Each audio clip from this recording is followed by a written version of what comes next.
Buldhana urban बँकेबाबत पसरवण्यात येत असलेल्या अफवा खोट्या असून दिशाभूल करणाऱ्या आहे। बँकेची आर्थिक स्थिती अत्यंत मजबूत स्थिर असून ठेवीकरांचा 1 रुपयाही धोक्यात नाही असा ठाम विश्वास बुलढाणा अर्बनचे संस्थापक अध्यक्ष राधेश्याम चांडक यांनी व्यक्त केला। गेल्या 2 दिवसापासून मराठवाड्यातील काही शाखांवर सोनं तारण कर्ज सोडवण्यासाठी काही सभासद गर्दी करत आहेत।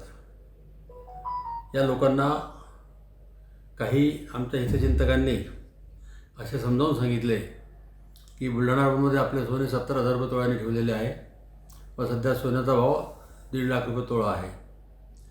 बुलढाणामध्ये तुमचं सगळं सोनं विकणार आहे, त्यामुळे तुमचं सोनं तुम्ही सोडून घ्या।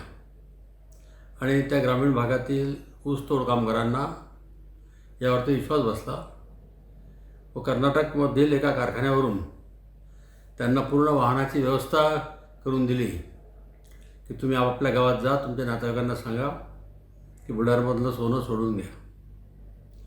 मराठवाड्यामध्ये प्रत्येक शाखेवर जितकं डिपॉझिट आहे त्यापेक्षा डबल गोल्ड लोन आहे। म्हणजे आमचे स्वतःचेच त्या ठिकाणी जवळपास 400 कोटी रुपये अटकलेले आहेत।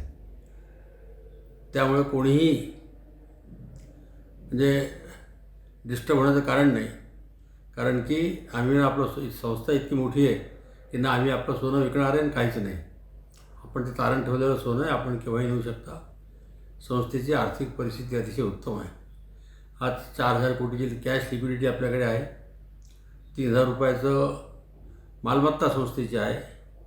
1,500 कोटी रुपयाचं वेअरहाऊस लोन आहे आपल्याकडे आणि बाकी कर्ज आपलं 100% सुरक्षित कर्ज आहे आणि बुलढाणा अर्बनचा NPA फक्त 2% आहे। त्यामुळे सभासदांनी विनाकारण घाई करून अशा प्रकार करू नये, त्यामध्ये आपले नुकसान होईल, संस्थेचे नुकसान होईल।